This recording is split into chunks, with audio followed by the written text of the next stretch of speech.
Today, let us pray. And I know the Lord is hearing to us, and I know the Lord is with us. My dear Heavenly Father, thank you, Lord God, for your wonderful presence. Lord, thank you, Lord, for your presence is my protection.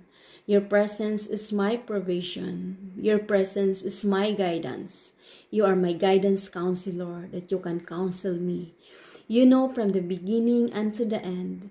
And all I can see, Lord God, that the joy of the Lord is my strength. Philippians chapter 4:13, I can do all things through Christ, He gives me strength.